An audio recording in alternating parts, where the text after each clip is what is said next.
Ja, Tag zusammen und herzlich willkommen zur zweiten Sondersendung Kölle-Riffa. Eine Woche Sandstrand. Was haben wir erlebt? Ja, einiges haben wir wieder erlebt. Vorweggenommen direkt. Ganz anders als Ungarn. Kommt gerade der nächste Flieger auch wieder rein. Wir sind nicht mit dem Flieger gekommen, sondern wir sind diesmal mit dem Neunerbüsschen gefahren. Und ihr seht, wir sitzen hier in Nizza am Strand. Im Hintergrund sieht man diesen Kiesstrand und das wunderschöne blaue Meer. Die Palmen, Küstenstraße hier in Nizza und eigentlich ein Ort zum richtigen Wohlfühlen. Aber so ganz wohl fühlen wir uns heute Morgen definitiv nicht. Nee, aber ich würde sagen, wir erzählen die Geschichte ganz von Anfang an. Ja. Im Unterschied zum letzten Mal, wo wir schön mit dem Wilden Süden mit ein bisschen gefahren sind, mit einem großen Bus, ja, sind wir diesmal mit einem ganz kleinen Bus mit 5 Mann unterwegs gewesen und die ganze Nacht durchgeprescht. Ne? 12 Stunden oder was haben wir gebraucht. Ne? Ja, wir sind über Italien gefahren, also diese wunderschöne Serpentinenstrecke dann Richtung Genua, Mailand. Das hat Späßchen gemacht um 5 Uhr morgens. Ist auch eine Herausforderung, wenn die Äuglein etwas runter beginnen zu fallen. Aber wir haben es dann locker geschafft, kamen um 9 Uhr morgens an bei uns im Hotel. Und im Gegensatz zu Ungarn waren die Zimmer diesmal schon fertig. Das war super. Ja, die waren wirklich vorbereitet. Ja. Exzellent freundlich, muss man sagen. Und wir hatten einen Pool, ne? Das heißt, Erfrischung war angesagt, sind wir sofort reingesprungen. Ja, genau, das war echt super. War das, ja, danach waren wir sofort wieder fit, haben allerdings ein bisschen die Zeit dann verträumt, auch am Pool, kamen deswegen leider zu spät an am Sonnenbrunnen. Ja, das lag aber auch an der blöden Bahn da. Das genau. Wir hatten uns vorgestellt, dass man da eben mal runterfährt. Da gab es ja so ein Bimmelbähnchen. Ja. Die fuhr aber quasi erst, da wäre das Spiel schon fast vorbei gewesen. Naja, genau. Und dann sind wir mit dem Bus wirklich einmal kreuz und quer. Also was die für Touren planen hier, keine Ahnung. Ja. Das hat ewig gedauert jedenfalls, bis wir da waren. So, wir waren dann gegen 3 Uhr erst hier in der City und sind dann schön gemütlich Richtung Flughafen marschiert, um dann später hoch abzubiegen zum Stadion. Das war dann sehr nett in so einem Straßencafé mit ganz vielen FC-Fans. Noch so einen ziemlich ekligen Burger. Und der war eigentlich sogar ganz lecker gegessen. Ich habe einen Salat Niçoise. Man muss ja machen, was da vor Ort so angesagt ist. Ne?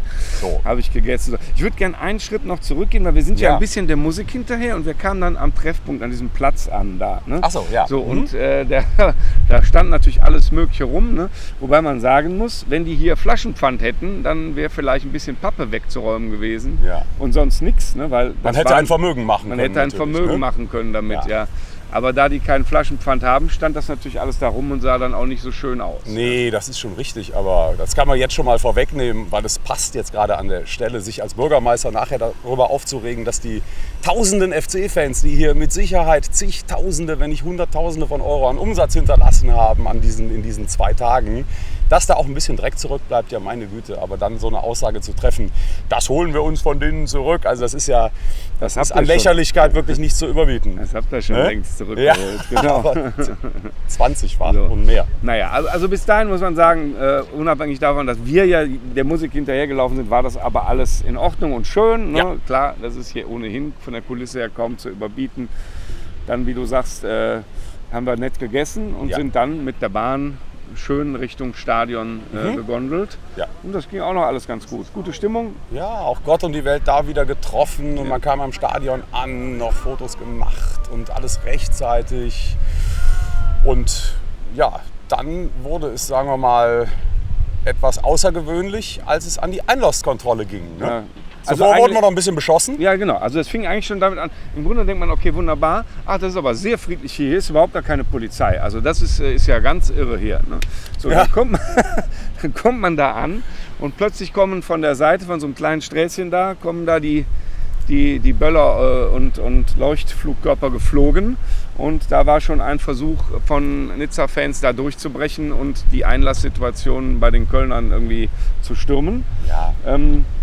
Da standen allerdings irgendwie 3, 4, mehr waren das nicht, Polizisten standen da rum. Und aber sie waren völlig hilflos. Ja. Also man muss an der Stelle klar sagen, das war ein Moment kurz vor dem Stadion, in dem Nizza-Fans sehr, sehr aggressiv ganz normale Kölner Fans angegriffen haben. Ja. Und zwar mit Leuchtspuren beschossen haben.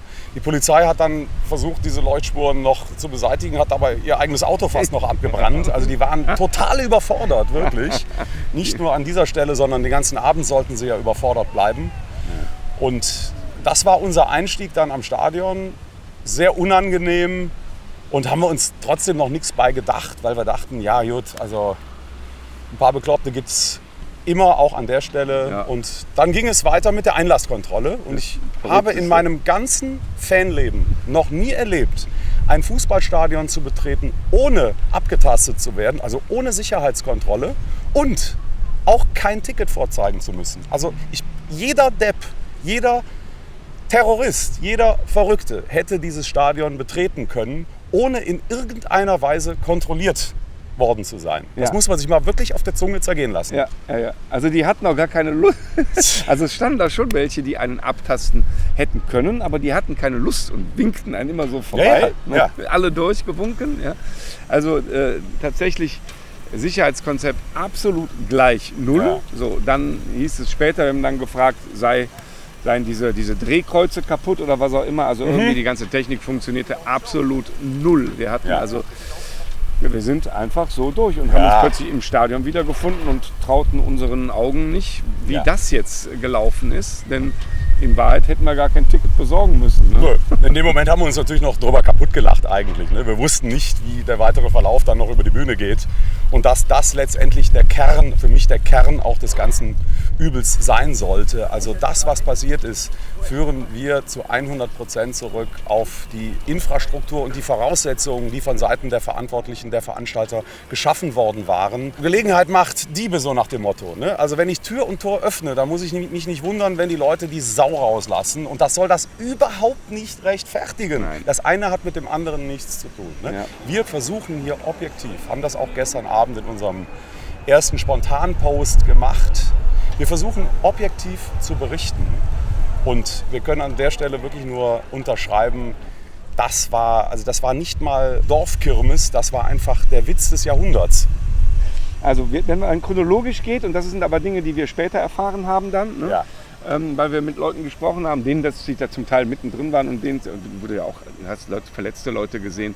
Also es sind viele FC-Fans wohl gezielt angegriffen worden von Gruppen, von Nizza-Fans. Auch nicht mal eben so angepöbelt, sondern wirklich sofort gewalttätig. Da gab es Messerstechereien. Das ist ja glücklicherweise also auch dokumentiert alles mittlerweile. Arme Leute, die ins Krankenhaus sind. Wir haben mit vielen Leuten gesprochen, die gesagt haben, sie haben Jungs mit Messern gesehen, auch die zugestochen haben. Angeblich haben die gezielt Trikots abgezogen, um sie als Kölner zu verkleiden und reinzugehen und dann plötzlich zuzustechen. Und die fragen sich alle, warum sind jetzt Kölner gegen Kölner? Was ist denn hier gerade los? Ja. Mal abgesehen davon, dass es natürlich ohnehin hochkriminell ist, hier mit einem Messer durch die Gegend zu laufen. So, das ist die Vorgeschichte, die du natürlich nicht weißt, wenn du dann siehst, dass es im Stadion eskaliert. Nur was dann auch wieder passiert ist dann, es gab ja auch innerhalb des Stadions noch einen Gegenangriff, über den habe ich überhaupt nichts gelesen und gehört. Die sind ja mit mehreren hundert Leuten dann plötzlich von der anderen Seite auf den Kölner Block zu. Auf da unserem haben wir Block im gesessen, Übrigen. genau da, und wir haben am Anfang gedacht, komm, mach mal Ruhe bewahren, kein Problem. Aber das war nichts mit Ruhe bewahren, kein Problem. Da musste man also irgendwann die Flucht ergreifen. Die sind hochaggressiv da rein und dann flogen einem auch relativ bald alle möglichen Dinge um die Ohren. Ja. Die Polizei kam dann doch mal sofort an. mit Tränengas. Die haben aber dann sofort auch, ne? einfach nur Tränengas reingeworfen. Wir Ja. haben die gar nicht gemacht. Und logischerweise gab es dann auch eine Defense von der Kölner Seite, die dann auch alle kamen. Also Bilder, Ja, oder erzähl die nochmal du die nicht Geschichte haben mit der willst, Frage, ne? wo man denn jetzt hingehen Ja, sollte. genau. Das erzählte einer, der hat die Polizei gefragt, wo laufe ich denn jetzt bitte hin? Und dann hat der ganz lapidar gesagt, wenn du dich prügeln willst, in diese Richtung, wenn du dich nicht prügeln willst, in diese Richtung. Ja. Was ist das für eine Polizeiaussage? Also ich habe noch nie erlebt, wie Verantwortliche die Dinge so haben geschehen lassen, mit offenen Augen und offensichtlich auch mit absolutem Willen, sie so geschehen zu lassen. Ne? Also die haben nicht nur zu wenig Leute vorbereitet, es waren ja kaum Polizisten im Stadion, sondern die wenigen, die da waren, die haben auch nicht eingegriffen. Wer eingegriffen hat, waren die Ordner, aber die haben kräftig mitgeschmissen. Ja. Die haben ja auch alle möglichen Dinge da geworfen. Naja, da haben wir auch haben noch, die Leuchtspuren wieder zurück auf die Kölner geschmissen. Ja, und die Sitzschalen auf alle Leute drauf gekloppt und Ja. so. Ne? Ich habe ganz viel Videomaterial dazu gesehen. Ich weiß gar nicht, ob wir das alles haben oder überhaupt zeigen wollen. Ja. Ja. Also das waren alles unschöne Szenen. Und dann muss man sich vorstellen, du erlebst das alles. Du hast das Glück, dass es doch angepfiffen wird. Du nimmst sowas auf, um so ein Fußballspiel zu sehen. Wir reden die ganze Zeit ja gar nicht über ein Fußballspiel. So, und dann bringen die endlich Polizisten. Und wo stellen die hin? In Zweierreihen vor deinen Block. Und du denkst, habt ihr überhaupt nicht verstanden, was hier gerade passiert ist? Ja. Also wirklich unbegreiflich, die machen dich natürlich per Bild auf die Art und Weise zum Aggressor Nummer 1. Ja. Und es wird völlig ausgeblendet, dass die ersten Aggressionen weit vor dem Spiel und weit bevor die Leute ins Stadion gegangen sind, stattgefunden haben. Und da kann man nun wirklich nicht behaupten, dass das von Kölner Seite aus passiert ist. Und trotzdem möchte ich auch an der Stelle nochmal klipp und klar sagen, wenn wir anprangern, dass hier versagt wurde auf Seiten der Verantwortlichen, dann bedeutet das in keinster Weise, dass wir Gewalt verherrlichen wollen oder entschuldigen oder sagen, ja mein Gott, also dann ist es ja okay. Nein, natürlich nicht. Aber dieser Cocktail aus miserabler Vorbereitung, aus völlig falschen Vögeln, die diese Plattform für sich ausgenutzt haben, aus Paris. Natürlich sind es auch die eigenen Figuren, da sind auch Vollidioten dabei, sowohl bei Nizza als auch beim FC. Aber nochmal, es war der Cocktail und deswegen jetzt auf alle drauf zu hauen und mal wieder die FC-Fans, insbesondere die Ultraszene, en bloc quasi zu Verbrechern zu machen, das ist der völlig falsche Ansatz. Und die Rufe nach personalisierten Tickets, also tut mir leid, wenn hier personalisierte Tickets sind, dann ist da das, was wir gestern erleben durften, nämlich keine Kontrolle und keine Tickets. Vielleicht hätte die gesunde Mitte die Lösung gebracht. Ja. Man muss nicht das eine Extrem haben, personalisierte Tickets, braucht man im Fußball nicht, wenn du mich fragst. Aber man darf nicht das andere Extrem bieten, nämlich offen Holland in Frankreich. Ja, die Politik war ganz offensichtlich die, zu sagen, wenn die sich kloppen wollen, sollen die sich kloppen, ist uns da alles egal. Ja. Ne? Ja. Unsere Art der Gastfreundschaft besteht darin, dass wir die Leute überhaupt in die Stadt reinlassen, Ende aus. Mehr muss ich gar nicht tun und mehr haben sie tatsächlich auch nicht getan. Und dann später sich hinzustellen, du hast es eben zitiert, und zu sagen, die haben unsere Gastfreundschaft ausgenutzt. Ja. Welche Gastfreundschaft? Entschuldigung, da ist nichts vorbereitet, gar nichts. Also wenn man gastfreundlich ist, dann stellt man wenigstens mal die Getränke kalt. Ja. Und da gab es ja gar nichts. Ne? Also auch muss ja auch mal Punkt. überlegen. Ja? Die Leute laufen da 10 Kilometer hoch. Wenn du glaubst, dass es da nur irgendwo einen Wasserstand gegeben hätte oder irgendjemand sich Gedanken macht, wie die Ungarn, die ein Zelt aufstellen und eine Kirmes machen für einen, so, dann hast du dich geirrt. Die haben sich überhaupt nicht drum geschert, ob die Leute das irgendwie körperlich oder mental oder wie auch immer durchhalten können. Und auch am Stadion selber war dann wirklich mau mit irgendwas. Also Ungarn, das war wirklich Best Practice. Und wenn man Best Practice gegenüberstellt, wieder, Ungarn war super und was die Franzosen uns hier an Infrastruktur zur Verfügung gestellt haben, also die Leute nachher auch völlig dehydriert. Es liefen Jungs ständig mit Pappbechern zum Klo, um überhaupt mal Wasser herbeizuschaffen. Sonst wären wir da oben auch noch verdurstet. Nachher haben sie uns noch eine Stunde festgehalten. Also von Gastfreundschaft zu sprechen, nochmal schönen Gruß an den Bürgermeister von Nizza. Sorry, also das entbehrt wirklich jeglicher Komik und Grundlage sowieso. So, und für alle, die jetzt sagen, Mann, das meiste habt ihr ja gar nicht selber erlebt, ihr habt ja nur gehört von den ganzen Messerstechereien und so weiter. Ja, aber wir haben dann später selber noch erleben dürfen, wie schön das ist, wenn sich so ein paar Kollegen aus Nizza dich vorknöpfen und der Meinung sind, sie können dann so kleinere Gruppen quasi rausziehen und attackieren. Denn wir sind auch noch verfolgt worden von so Vögel, Kollegen, wo du immer denkst, wenn du dich jetzt einmal falsch bewegst, dann hat er das Messer draußen. Extrem also wir aggressiv. waren ein bisschen spät dran nachher, weil wir nicht wegkamen vom Stadion. Unser Hotel war relativ weit draußen und es kam kein Uber und Bahnen fuhren ja auch nicht, Busse schon gar nicht. Das auch an der Stelle, also völlige Chaos-Organisation. Und wir hingen dann da irgendwo in so einer Seitenstraße und wurden plötzlich attackiert von 3 ziemlich, und deswegen die Vokabel, die wir gewählt haben, asozial in unserem Spontanpost, die braucht man weder zurücknehmen, noch muss man sich dafür schämen. Das ist hochgradig asozial, was hier Nizza-Fans abgeliefert haben gegenüber von Kölnern, auch uns gegenüber. Und wir waren sehr froh, dass wir da mit anderen Kölnern zusammen, die das hier bestätigen können mit Sicherheit, konnten wir uns in so ein Hotel da dann rein. Ich will jetzt nicht von Flüchten reden, aber wir sind schon zügigen Schrittes dahin gegangen, um uns vor den Vögeln in Sicherheit zu bringen. Und ganz mal die Situation, wirklich. Also weil Flüchten.